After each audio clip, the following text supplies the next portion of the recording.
விருச்சிகத்துக்கு இந்த குருவின் பார்வை ஃபர்ஸ்ட் மனக்குழப்பத்தை தீர்க்க போகுது.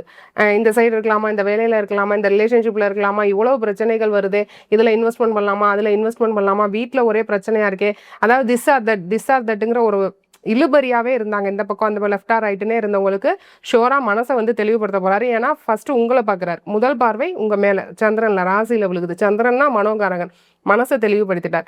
அடுத்து பார்த்தா 2ஆம் பார்வை இளைய சகோதரம்ங்கிற இடத்த பார்க்குது, புது முயற்சிங்கிற இடத்த பார்க்குது. சரிங்களா? இன்னொன்று மீடியான்ற இடத்த பார்க்குது. அப்படி இருக்கும்போது முயற்சிகள் சக்ஸஸ் ஆகும். உங்களுடைய தம்பி தங்கை அப்படிங்கிறவங்களால உங்களுக்கு ப்ராஃபிட் உண்டு. ஓகேங்களா? 3ங்கிறது இளைய சகோதரம். தம்பியால் ஒன்றுமே ப்ராஃபிட் இல்லை, தங்கையால் ப்ராஃபிட் இல்லை, இல்லை அவங்கக்கிட்ட ஒரு ரிஃபரன்ஸுக்கு சொல்லி வச்சுருந்தேன், அவங்க எனக்கு வேலைக்கு ரிஃபர் பண்ணுறேனாங்க, அது இப்படியே ஹேங் ஆகிருக்குன்றதெல்லாம் இப்போ அவங்க மூலியமாக உதவி வரப்போகுதுங்க. அடுத்து 5ங்கிற இடத்த பார்த்து பலப்படுத்துகிறார். 5னா காதல். காதல், பூர்வ புண்ணியம், ஆள் மனசு. ஃபர்ஸ்ட் மனசை பார்க்குறாரு, அடுத்து ஆள் மனசை பார்க்குறாரு இன்டெப்தா.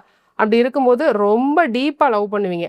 பார்ட்னருக்காக டைம் ஒதுக்குவீங்க. இவ்வளோ நாள் பார்ட்னரோட பயங்கர பிரச்சனை, டைம் ஒதுக்கவே முடியலன்னு சொல்கிறவங்களாம் இனிமேல் அதில் கான்சென்ட்ரேட் பண்ணுவீங்க. திருமணமானவங்க மனைவியோட டைம் ஒதுக்குவீங்க, கணவரோட டைம் ஒதுக்குவீங்க. அந்யோன்யம் அதிகமாக போகுது.